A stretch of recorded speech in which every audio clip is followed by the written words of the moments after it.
views and opinions expressed in this program are those of the participants and do not necessarily reflect the views of BronxNet or the program underwriters.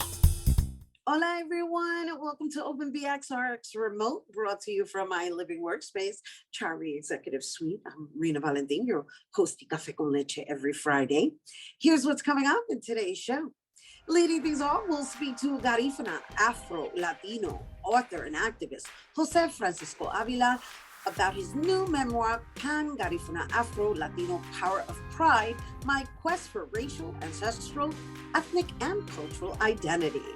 After that, we'll hear about We Are They, a documentary and dance film highlighting the COVID-19 crisis through music and dance informed by traditions from the Philippines.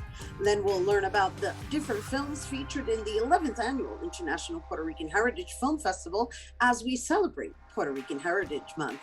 Later on in the show, Bobby C brings us an up-to-date with the latest headlines in the world of sports.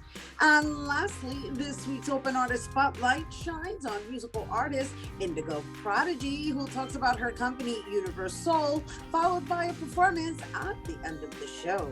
So sit back y prepárate. All this and more is headed your way, because now we are officially open.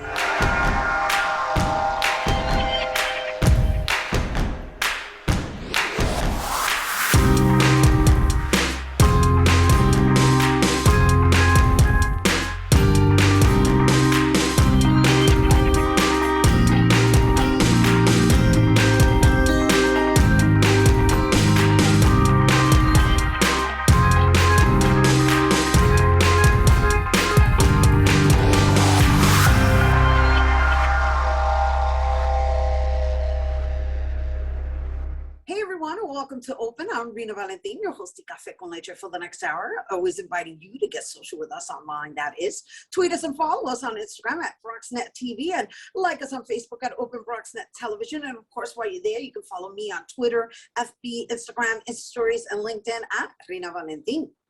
So our first guest is a Garifuna, Afro-Latino social justice activist, chairman of the board of the Garifuna Coalition USA, Inc. He's dedicated to the Garifuna people and culture. And today he joins us to discuss his new memoir, where he dives into his family's lineage and rediscovers his cultural identity. Joining us to tell us more about his new book, Pan-Garifuna, Afro-Latino Power of Pride, My Quest for Racial, Ancestral, Ethnic, and Cultural Identity. Please welcome author José Francisco Ávila. Hello and welcome. Hello, Rhina. It's a pleasure to be with you again. Thank you for the opportunity. It's been a while, and thank you for allowing me to share with your audience my experience. Well, we are glad to share it with our audience. We've had you on Open throughout the years, of course, serving the Garifuna community and representing. And I got to tell you, this is quite the undertaking that you've taken upon yourself, right? You've definitely added a lot of titles into the one book. Yes, indeed. yes, indeed. And that was the only way to be able to tell the entire story. Is that to summarize 33 years of informing, educating, empowering, and advocating for the Garifuna community, as you mentioned. The book is based on actual my the experiences that I lived in that whole process, which at the same time led to, as you mentioned, my quest for my racial, ancestral, ethnic, and cultural identity. But it's actually the work of doing for the Garifuna, serving the Garifuna community, that brought it all together, and it's finally summarized in a 400-page book. That's a lot of layers. That's a lot of layers. So you definitely prepared everybody for it in the title. Absolutely. And Rhina, I get even more specific. It's 400 pages, 113,000 words, 14 chapters, and 165 footnotes. Okay. Wow. Wow. And so I know you opened up saying that this is 33 years in the making, but however, prior to getting on camera, you had mentioned that you wrote it in 18 months. So let's talk about that process and why, I guess, you've decided to really dive deeper into your lineage, right? Because we know you as this advocate for the Garifuna community, and while you are the president of the coalition, now you've expanded your knowledge, and so I just wonder what that's done for you and your identity. Absolutely, yes.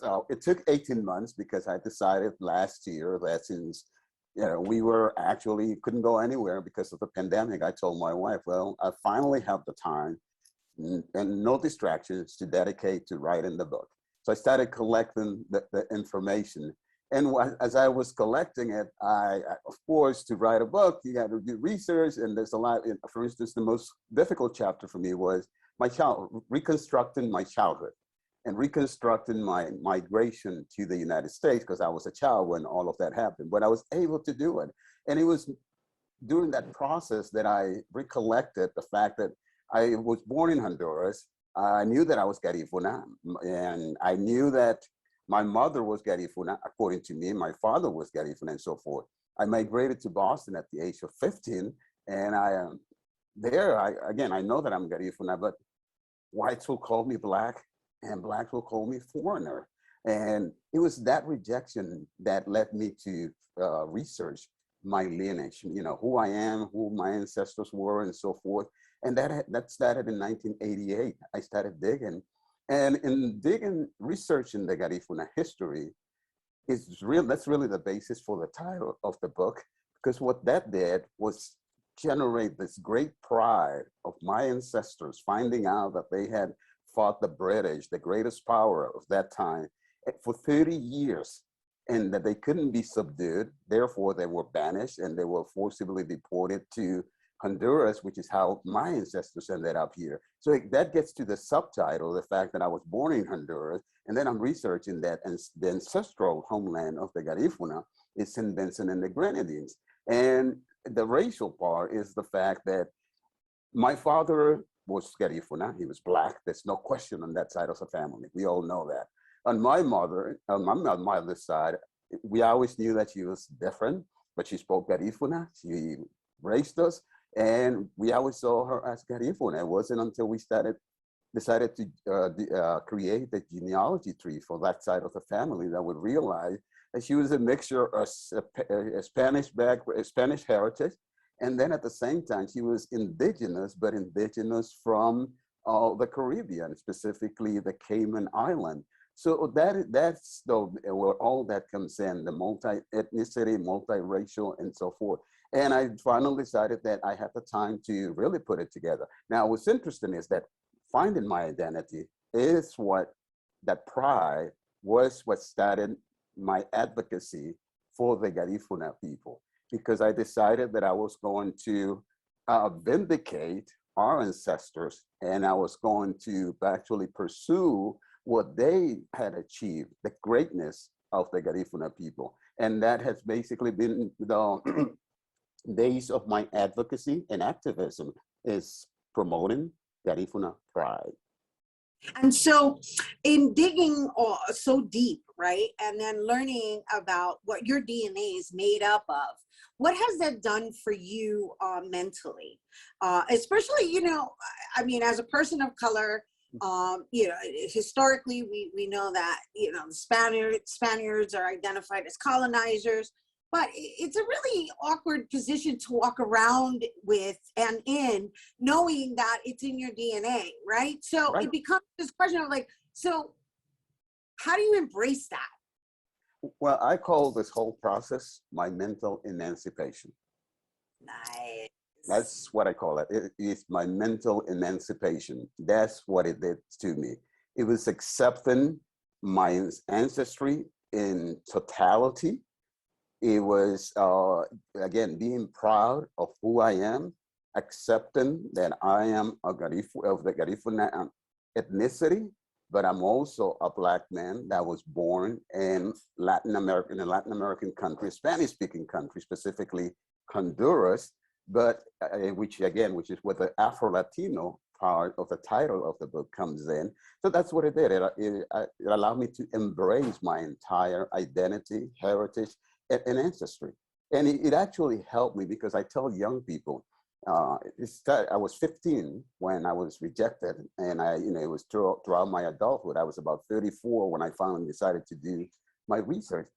And from 34 to now, a young man of 67 has been the greatest achievement of my life. And it was a result of knowing who I am and being proud of who I am and being mentally emancipated. Oh my gosh, I can feel everything you're saying. You're radiating that pride. Hence, the title of the book, The Power of Pride. That's so amazing. Congratulations to you, Jose. Thank you, Rhina. That's an amazing, thank you for sharing it the way you just did.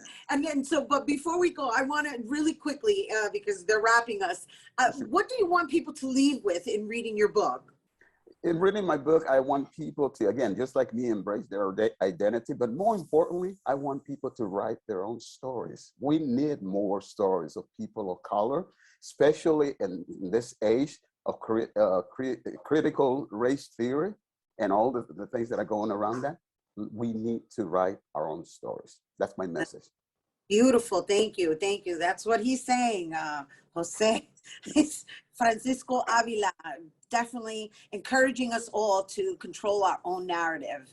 And for you guys, if you're interested in his book, Pan-Garifuna, Afro-Latino Power of Pride, My Quest for Racial, Ancestral, Ethnic, and Cultural Identity, it's available on Amazon. So, and also for more information on José, you can visit JoséFranciscoAvila.com. All right, we do have to take a quick break, but when we return, we'll hear about a documentary and dance film honoring the Filipino community during the pandemic. Don't go anywhere.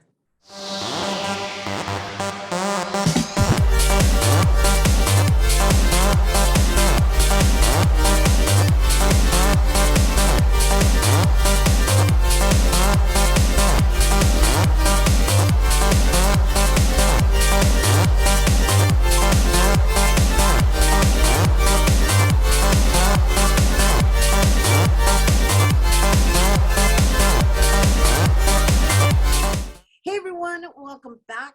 So many neighborhoods throughout New York City have been and continue to be impacted by the pandemic, including the Filipino communities, who, by the way, are embedded in the history and fabric labor care of New York City.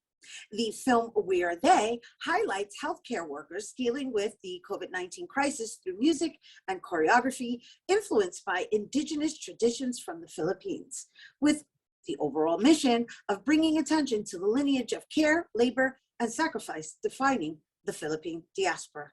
Let's take a sneak peek at We Are They. It was around, I think, mid-March. Like, I remember the emotions, and for the most part, I remember what has happened during COVID. But sometimes when I try to think of exact moments, it's as if my brain doesn't allow me to, because I think it's too painful.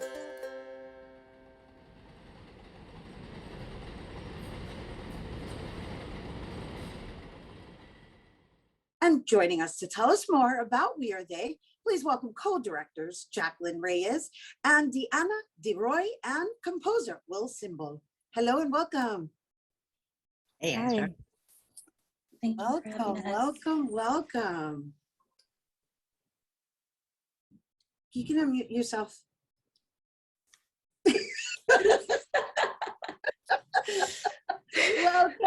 Welcome to you all. Wow. Thank you for your service.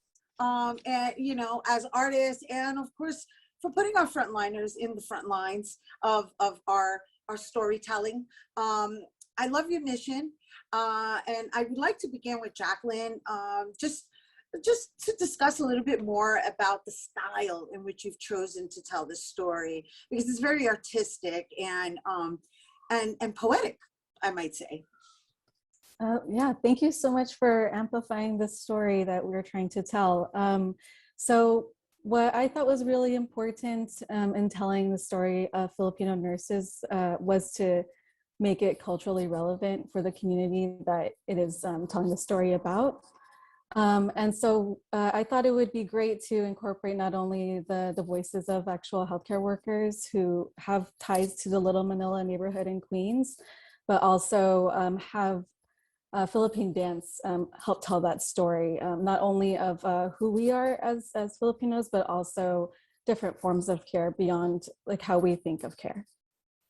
And so, Deanna, I know I introduced you as a co-director, but let's just mention that you are also the director of photography and the editor, which means you are, in essence, like the other storyteller within the story itself, because the way you've captured it and duplicated, and it has a beautiful rhythm, just in the little bit that I was able to see. And so I wondered if in your style of storytelling, were you thinking along the lines of how to heal visually in representing the healing agents? Because that's what I refer to them as. Yeah, that's a really beautiful way of putting it. I think Jaclyn and I had conversations about this as well. During the editing process, I felt like it was a healing process. I was living in Woodside, Queens at the time, and you'll see like little snippets of my son and my mom in the film. And I wanted to interweave my personal story with the stories that are happening in the neighborhood and also with the Filipino frontliners. So with the edit, I felt like it was a time for almost like hunkering down and trying to figure out the pace and the story and the feelings that I wanted to convey to the audience. And so, Will, I know I'm talking about rhythms and I haven't referenced the music, but let's talk about the influences behind the composition. Is there folklore in there? I mean, educate us a little bit about that. Oh yeah, well, in the Philippines is so diverse in terms of 127 some odd languages, like not even dialects, separate languages and ethnicities and independent groups that come from that country. So for us here in the States as Filipino Americans, to try to define what that means when you have such diversity outside of that is always a challenge. And what does Filipino American music sound like? So it was a huge challenge. Even in that small little pocket of Queens, we have such a multitude of ethnicities and languages and culture. And the question is, do I pick one and just go with it? Or how do I incorporate elements and everything else? And I've been so just blessed and fortunate to have been able to play with such amazing musicians over my time. So what kind of the tying throughout the whole score is the kuglung, which is that 2-string lute, which really just gives us that pacing. And what stood out with me with our healthcare workers is this thread of we just kept going. Like we just kept going. We just had to do it. And for that to be our through line. And the 2-string lutes are found all over the Philippines. It's like across the island is one of 2 instruments you see quite often across. So I want to start with that. And then all our instrumentation and notation kind of run around that story. All right, so it's your own version of a fusion. Yeah, I love it. I love it. Love it. Love it. Love it. And plus, I want to introduce our viewers to your culture, right? And understand how coming from the diaspora, you're actually building on your ancestry, which is what this story is about. And also, there's the fact that I believe there were 67 Filipino nurses who died during COVID-19, and it's really admirable and honorable for you all to make sure that that story is going down in history as well, right? As a person of color, I know how important it is to make sure that our faces and our contributions are noted. And so it's really the style in which you've chosen to do it that I'm really fascinated by. And so you've chosen the location deliberately as well. Because do you want to share a little bit about Woodside with us, Jaclyn? Yeah, sure. Thank you for all those words, because yes, it is true that seeing ourselves represented and telling our own stories is really, really important. Woodside is very, very, it is a very intentional location. The beginnings of Woodside actually, not Woodside, but of Little Manila in Woodside started with healthcare workers. So after the passage of the 1965 Immigration Act, Filipino nurses were recruited to hospitals all over the country, including Elmhurst Hospital.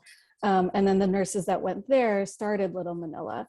And so even though it's not explicitly said in the film, I wanted to also like highlight that, yes, this history is here. It's not just COVID-19, it's also just generally the long, like, I guess, history of Filipinos and its relationship, or Filipinos' relationship to the US. And so for our Bronxites that are not familiar, we're referring to Elmhurst, Queens, right? just a clarification purposes, right? It's Little Manila, Woodside, Elmhurst, Queens, right? So, and you, Deanna, what would you like to share with regards to the way you captured visually in making sure that the ancestry, because even in the costumes and the way it's said, and I know there was this image of this person dancing on the train station, so it was kind of like, I don't know, it kind of gave me a feel of like a ghost, you know, in modern times. I mean, it's all abstract. I mean, I haven't seen the whole thing, but just in the little bit I saw, I was like, oh man, wow, this is so beautiful. Yeah, I think like, you know, the combination of all of it, even like the music and the dance and the space, like it really brought some kind of magic to the screen, you know? And I think that we wanted to honor the nurses, and usually my form of storytelling is documentary storytelling. So we wanted to bring in voices of the nurses, but also to combine it with all of these different elements in a way that interweaves our own history and our culture and the current situation that's going on with COVID-19. And so the film itself is, the running time is it's a short film? Yeah, it's about 10 minutes long. 10 minutes About 10 long. minutes And how long yeah. did it take you guys to make it? It took a while, you know, because this is like a passion project. You know, all of us have other things going on. And so it was a project we came back to time and time again. And it also took time to process because we were living it, you know, and like I said, like when I was editing, it was a time for reflection of that time. So yeah, like you said it beautifully. It was a time for healing in the process. Yeah, and I think you all captured that in your respective areas of the film. And we have one word time for you to just share what you want people to walk away with. We'll start with you, Will. One word. Yeah, on the spot. Gratitude. Jaclyn. Ooh. Community. And Deanna. Reflection. Beautiful. And I think we can all afford that. Gratitude, community, and reflection. Thank you all for being here with us. And you guys, once again, will be screening at the Philippine Consulate, and that's happening on Thursday, November 18th. And if you're interested in learning more about them and the film, you can visit their IG at Little Manila Queens. All right, we do have to take a quick break, but when we return, we're going to learn about the different films featured in this year's International Puerto Rican Heritage Film Festival. Don't go anywhere.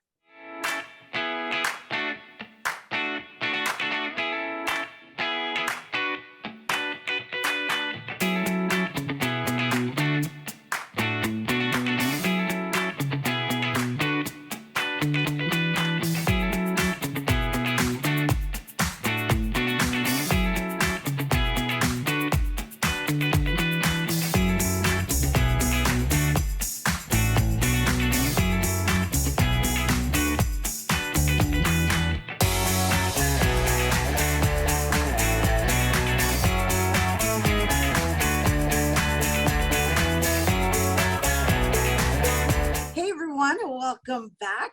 November is Puerto Rican Heritage Month, and it's also the 11th Annual International Puerto Rican Heritage Film Festival.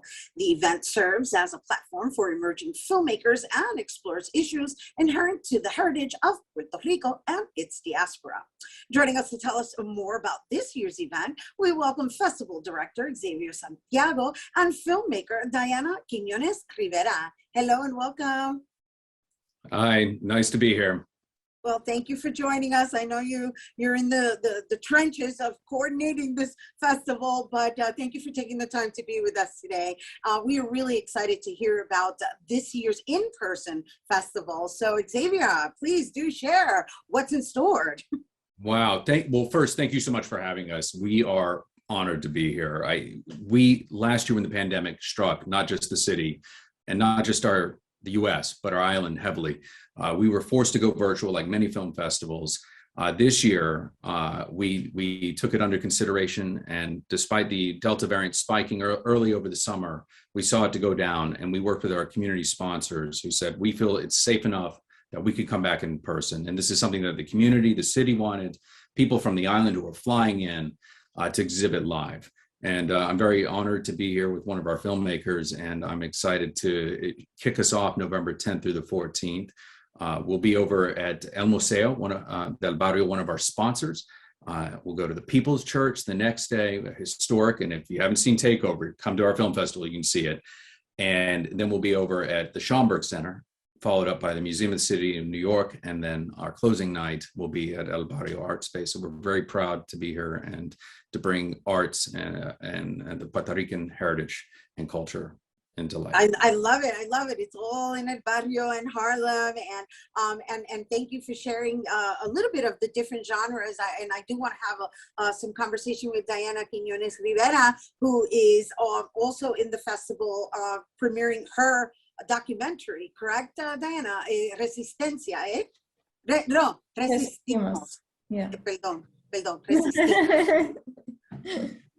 Yeah, so I'm screening on Sunday, the 14th of November at 12 p.m. So it's a film about the current socioeconomic and political issues in Puerto Rico, but seen through the lives of people that practice bomba music. So it's just them talking about all of the things that they're going through in Puerto Rico. And I started filming in 2014 and I finished editing in 2020. And now we're here. So we're gonna screen at the festival. I'm super excited about for this opportunity. And yeah, I just hope that people show up. Well, I'm sure they will. I'm sure they will, especially now you're sharing what you are. I mean, that's a lot of time committed to this project, and I can only imagine what you've captured within that time frame, especially since the pandemic is included in it, right? Because you said you finished it in 2020. Well, the editing was finished in 2020, so the pandemic is not part of it because I started editing in January or February of 2020. So I was already like done with filming, and yeah, so it does not include the pandemic. No, you know what? We can probably take a break from that anyway. So it's probably good. For sure. But it makes sense that you would use that time to edit, right? Because well, that was the circumstances at the time. It was a time of isolation. So Xavier, so you shared all of these different locations, and it's predominantly being featured throughout East Harlem and El Barrio, and I know you also serve on Community Board 11. And so, like, what should people be prepared for? I mean, are there CDC regulations? Are any of them outdoors? Just walk us through what people should expect. Right. So many of our cultural institutions, and I can't express our gratitude in how they have stepped up and sponsored us in so many ways.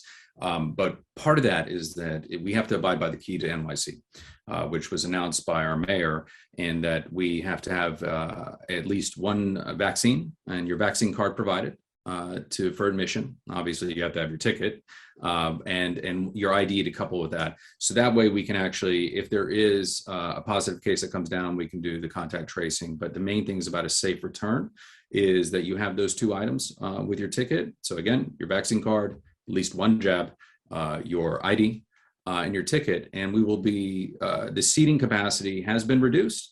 El Museo, for example, will be about 150 heads there. But again, so we could have social distancing. We will allow families who are in pods, for example, if they're going to be there. And it's the same with all of our institutions that are hosting us throughout the run of show.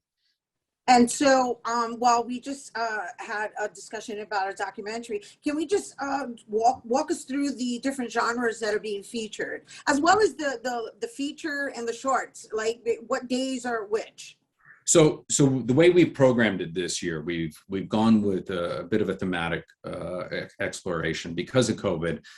Narrative features were not as plentiful in what we programmed this year, obviously because it costs a lot of money to produce a feature with COVID compliance. What we have done is we've programmed heavily a lot of documentaries to start us off. We have We Still Here, which is a phenomenal documentary dealing with our island, and that has been a through line with our program, those type of themes.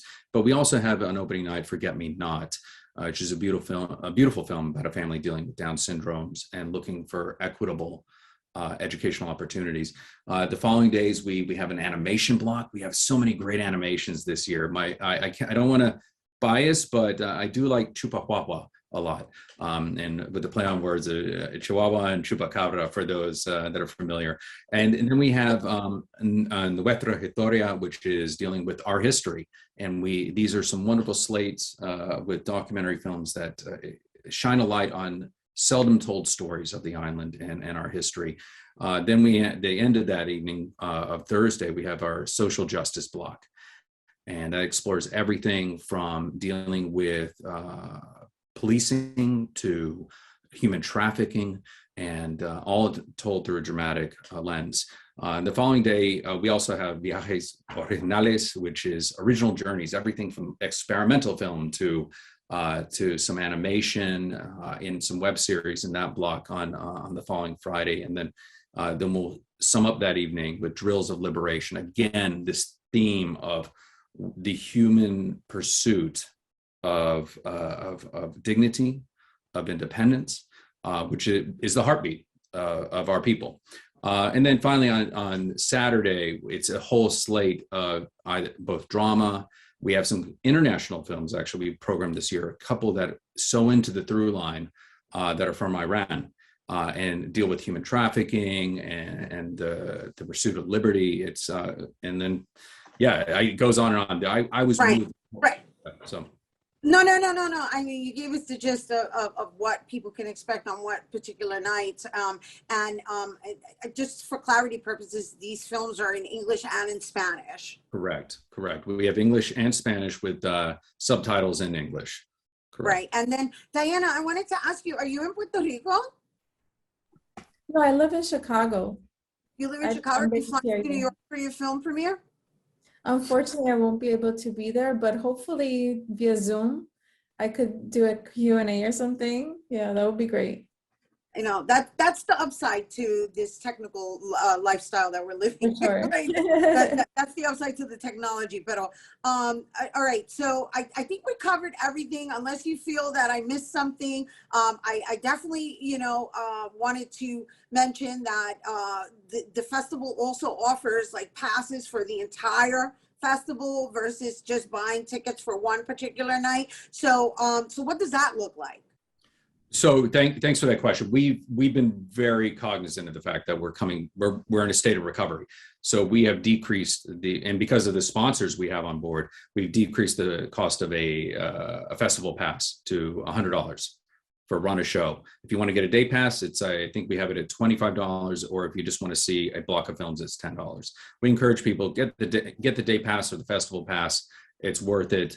Come see what you want to see for the day and stay around, because we have filmmakers flying in to participate. And to Diana's point, we're currently working with each of our hosts to see about patching in either a Facebook live feed or a Q&A through Zoom, so that way we can have that engagement as we work our way through the pandemic.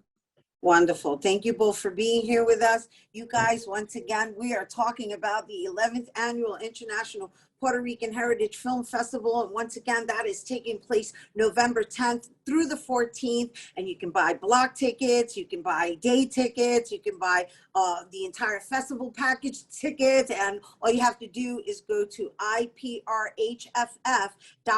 for tickets and a film schedule. So, yeah, there you have it. All right, don't go anywhere because Bobby C's weekly sports roundup is coming up next.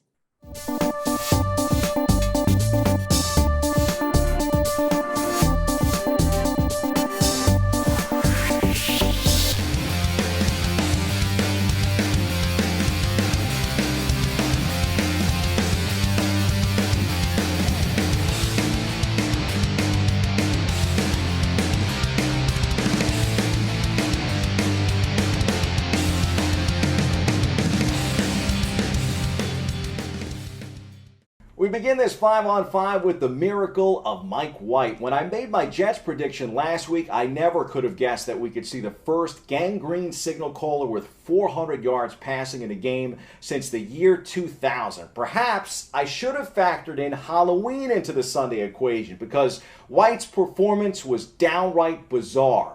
The Jets pulled off one of the most stunning wins in recent team history with a 34-31 victory over the Cincinnati Bengals at MetLife Stadium. The Bengals were 11-point favorites. It was the Jets' fourth biggest upset according to Pro Football Reference. White had a game for the ages, completing 37 of 45 passes for 405 yards, 3 touchdowns, and 2 interceptions. Here's White and his head coach at a happy post-game press conference for the Jets. We were able to soften them up, and then we got our run game going and then screen game. And when they were getting real soft, we'd check it down, and Michael Carter and Ty Johnson were making great run after the catch. And so I think the decision to cut it loose early kind of caught them off guard, and we were able to execute the offense from then on. I compare it all the time to a three-point shooter in basketball. If they're struggling from three-point, they try to get to the line and see the ball go in. So I compare it a lot to that. You know, once you're as a quarterback, you're seeing the ball completed and you're moving the chains, whether it's 5 yards, 6 yards. It doesn't necessarily have to be a 20-yard throw to start the game. So it helps get the offense in a rhythm. It helps the guys kind of calm down and things of that nature. So I think that's what I personally like to do, is just get it out and get the guys going and get Crowder a feel for the game, get Mims, get Keelan, get Michael Carter, Ty, get them in the game and get them a feel for it. So the first time they catch it isn't in the second quarter on a third down. The offense was outstanding. Obviously, I think it racked up over 500 yards of offense. A lot of opportunities, moved the ball on a really, really, really good defense, created explosive plays. Mike White was poised. Took what the defense gave him, but also took shots when he had to. Michael Carter was hard to tackle, just all the way across the board. Just the protection, the run blocking, the route running. It was awesome. White and the Jets take number 5 here on 5-on-5. We'll close out October with one more nod to Halloween. How about some notable Halloween costumes at number 4? Green Bay legend Aaron Rodgers spent a year getting ready for his mischief weekend, growing out his locks to do his best Keanu Reeves as John Wick impression. Like Wick, Rodgers continues to be a deadly hitman himself. Quite fitting getup for the Packers star. LeBron James is also a nightmare of a veteran, especially when you consider the fact that his numbers look nearly the same from an October Halloween performance early in his career to one in the present day. Freddy Krueger indeed. Don't sleep on LeBron and the Lakers this year. Year number 19 for LBJ. Impressive. I also love defensive stalwart Myles Garrett and his Halloween attire for the Cleveland Browns. He became the Grim Reaper with a twist, showcasing the names of all the quarterbacks he has sacked in his NFL career. But for me, it was this girl dad, paying tribute to Jimmy Dugan and Tom Hanks in A League of Their Own, one of my favorite movies, with his daughters dressed up as Rockford Peaches. That's enough to warm the heart, folks. Kimball Walker and the Knicks have certainly done that early in the season. The hometown kid from the BX and Orange and Blue are off to a sterling start, and that included another victory last Saturday, this time against New Orleans. We go back inside the locker room for more. It's really hard to win in this league. And these guys are, one of the best teams in the league thus far. They've been playing super well. We had a big lead, but, we're on the road and the crowd got into it. Those guys started feeling it, got the energy, the momentum kind of swung, but we just hang tough. We stuck with it. It came down to one stop, and we got it. You know, we're very fortunate for DeMar to miss that last shot. You know, especially because that's his shot. You know, he's been making that shot for years, and very happy he missed it. It could have went anyway. Bing bong! The Subway Sound rally cry never sounded so good from Knicks fans. The Brooklyn Nets seem to be on the mend as well. James Harden struggled out of the gate like the team, but is finding his form. That included his best game of the early season so far. The Nets come in here at number 2 with their win over Detroit on Halloween. The confidence and just my rhythm and all that's coming back, you know, simultaneously together. And it feels much, much better. I mean, I kind of knew that I was going to have a slow start just because I wasn't, you know, playing a lot. But I knew the work was going to catch up, and ultimately I was going to get back to where I needed to be. So game by game, I'm just feeling better, more confident, extra pep in my step. Just overall, you know, much better. And in at number 1 on the front end of 5 on 5, 5 sports stories that you may have missed and 5 to look out for. NASCAR had some showing last weekend. There was name calling, double birds. You know what I mean, folks. A chorus of boos filled the air Sunday night after 501 laps at Martinsville Speedway. Call it the pressure of the playoffs or just a genuine dislike from one another, but drivers were on edge during chaotic final laps that saw contact for the lead and contact after the checkered flag waved. Alex Bowman won to Denny Hamlin's disgust. They hit with 8 laps to go, spinning Hamlin out of the lead. Hamlin still advances to next week's championship 4, but that did little to quell his anger. Excited for the dramatic finish of the NASCAR season, so we'll lead off with them here at number 1 on the count up to 5. Tune in this Sunday, November 7th at 3 p.m. from Phoenix on NBC for the NASCAR Cup Series championship finale. We'll stick with racing at number 2 and turn our attention back to Formula One. F1 speeds into Mexico this weekend, fresh off a thrilling event in Austin, Texas. We're staying in the Americas for another race that is returning to the calendar after missing out last year due to COVID-19. This time in Mexico, with the tension rising up and down the grid as we get closer to the end of the season. There are plenty of fascinating storylines for the Mexico City GP. Catch it Sunday at 2 p.m. Eastern on ESPN. And at number 3, our BronxNet cameras turn to UFC 268 at Madison Square Garden. We'll have you covered for the rematch of Usman Covington, which headlines the big MMA fight at the world's most famous arena Saturday night. The weigh-ins are today. The pay-per-view card starts tomorrow night at 10 p.m. Saturday night fights, you gotta love them. That leaves us here with 2 more on the countdown. The G-Men come in at number 4. They return to MetLife Stadium to host the Las Vegas Raiders Sunday at 1 p.m. in Week 9 of the NFL season. The Jets, meantime, have the weekend off following Thursday night's action. And in closing out this 5 on 5, a nod to the Fall Classic. What a series it was between Atlanta and Houston. And since it has come and gone this week, how about a true look ahead to next year's World Series? Likely, this one will be the last that you will see the pitcher bat in a Fall Classic. Major League Baseball will have to work with the Players Union on a new collective bargaining agreement in the offseason. And one of the measures that is likely to pass is a universal designated hitter. With the pitcher out of the lineup, so goes the double switch, the goofy swings, and the possibility of pitchers injuring themselves while at the plate. Some will be sad, some will be happy. One thing is sure, it will definitely be different in the World Series. To the C-list we go for one very different NFL Sunday.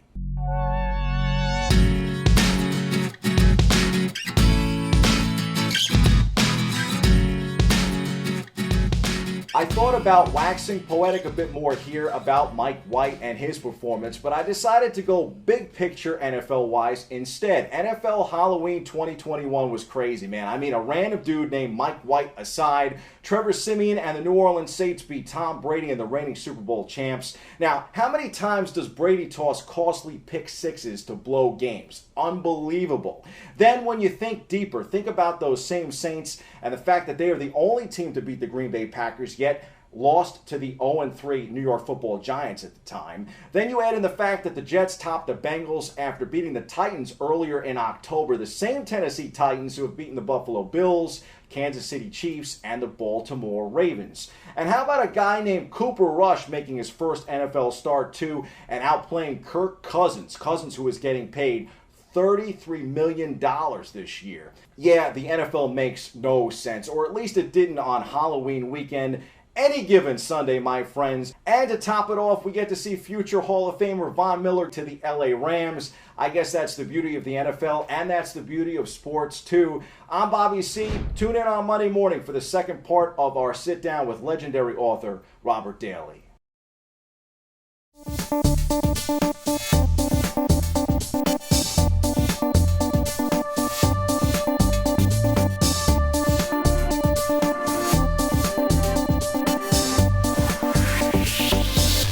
Hey everyone, welcome back.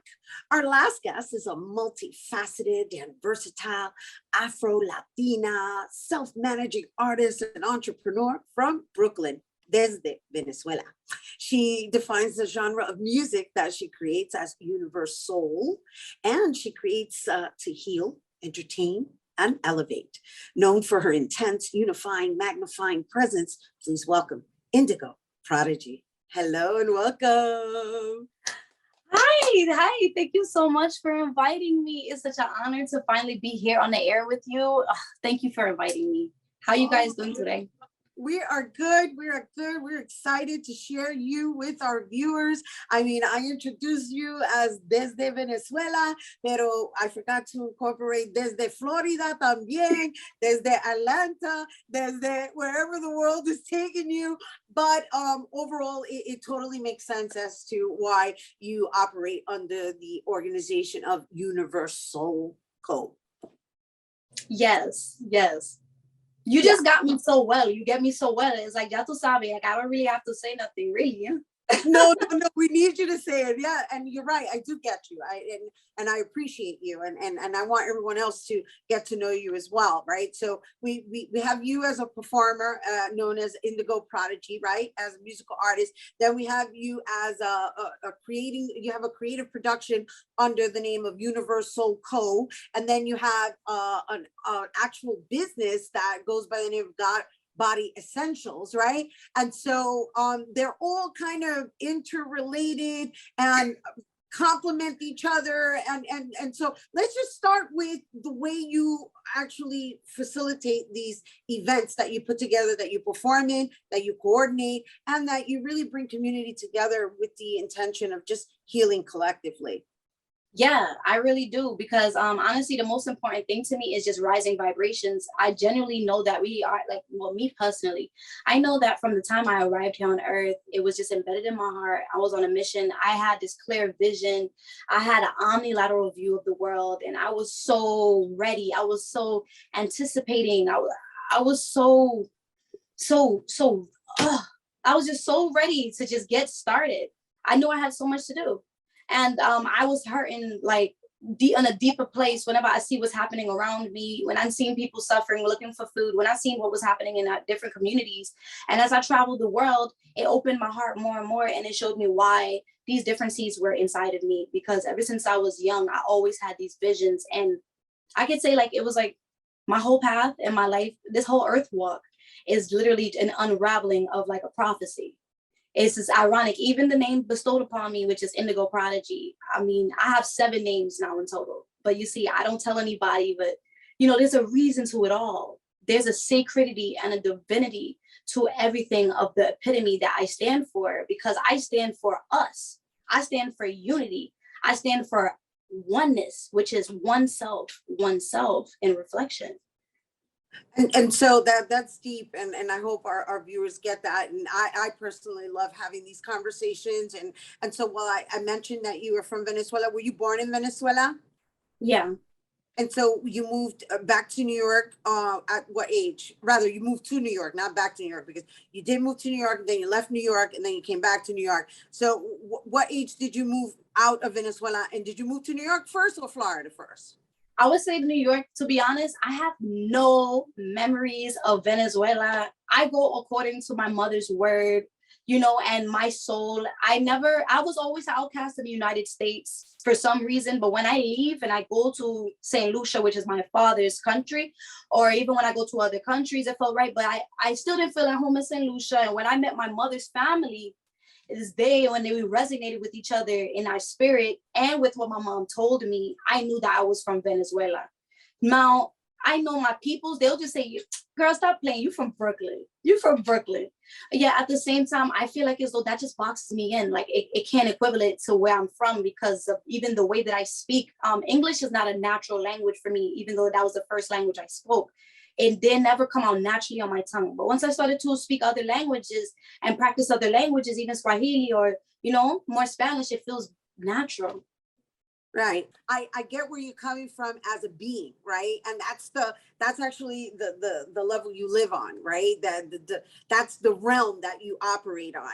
And so I love having these conversations of understanding that at the end of the day, we're all in this together. And so when you're conscious of that, and then you become responsible for it, which is what you've chosen to do with your life or have been chosen to do with your life, and you apply yourself to it, and you offer it in all these different forms, because as an artist, as somebody who's actually coordinating these events collectively, and we didn't even talk about the God Body Essentials, which are really healing agents, because I am going through your stuff, through your website, through your social media.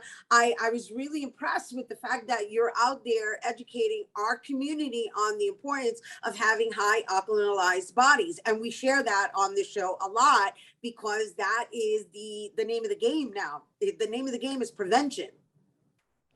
That's amazing. I'm glad that everything could you see how everything is in divine alignment. Okay. Would you like to know a little bit more about God Body Essentials? Absolutely. Share with our viewers. Yeah. Okay. I'm going to start off with the backstory, and I'll keep it short and sweet. It's going to be a little emotional, but brace yourself. I'll just pass through it. I'm used to this by now. It's been a very emotional 2 years, like straight. So God Body Essentials. God Body Essentials was sprung off from the fact that in my family, I was just the only one that went to go vegan. I was the only one that would turn to eat ital. I was the only one that carries herself the way that she does. And my mother, one day I found out that she might have had like about a year to live. The doctor said she had ASL and her limbs were shut off from one by one until she just, she's gone. And I had a different vision for her. And I took it upon myself to be her new nutritionist. And single-handedly, it was hard. That's how I actually ended up coming from Florida to New York. Because I didn't know she was this bad. I just came to visit for a week. And then I found out when I got here.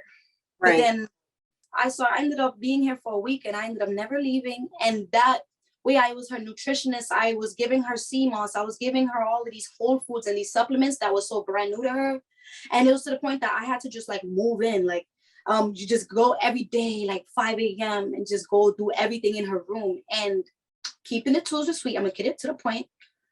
I seen her heal. I seen her kind of get to a point where, let's say her arms stopped working or her legs, like she couldn't walk anymore. And then I would work on her, and I would go up there and I would rub her down every day on top of her, giving her the God Body candy capsules, but not in the form of everybody, because you make these yourselves, right? Yeah, I do, with my hands, and I pray and I dance and I make sure it has clear, pure energy, because energy is everything. So, and what's in these capsules? So I have different types, but right here today, I have the God Body candy capsules, and what's in them is burdock root, bladderwrack, and it's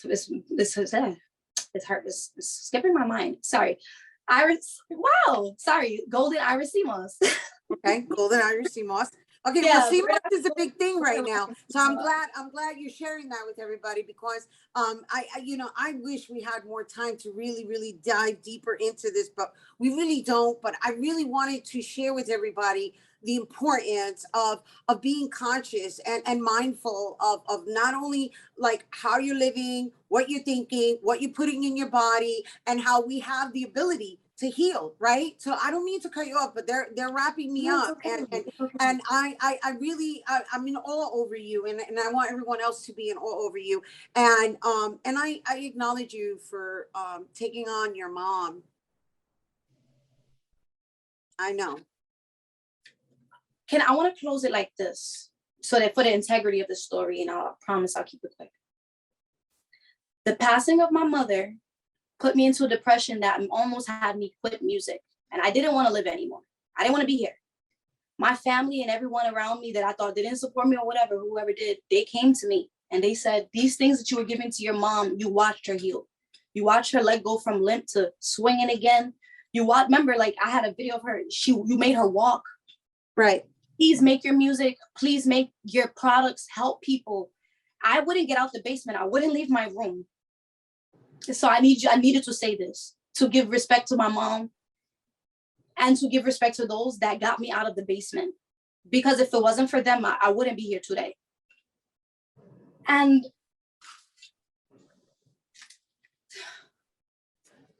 it's really very passionate. It's very important to me that this really heals people. That what happened to my mom does not happen to no one else. That's why I made these and I put my everything in these. And I don't market it in a certain way because I don't want to get confused for something else. Right. I get it. You don't want to close it. That's the motivation behind it. I got it. Mamita, I wish we could stay on longer, but we can't. But I do appreciate you closing out, being authentic and sharing your truth.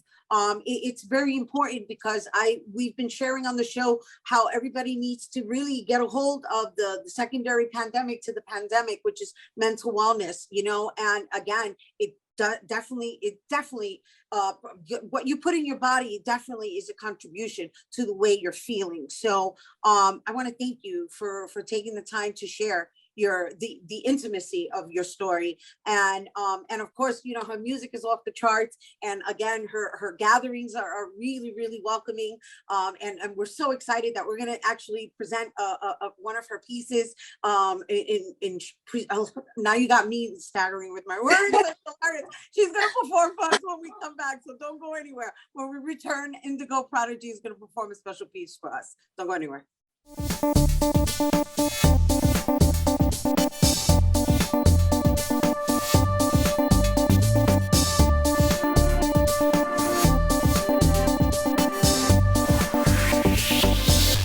Welcome back. Here now to perform Bailando. Please welcome Indigo Prodigy.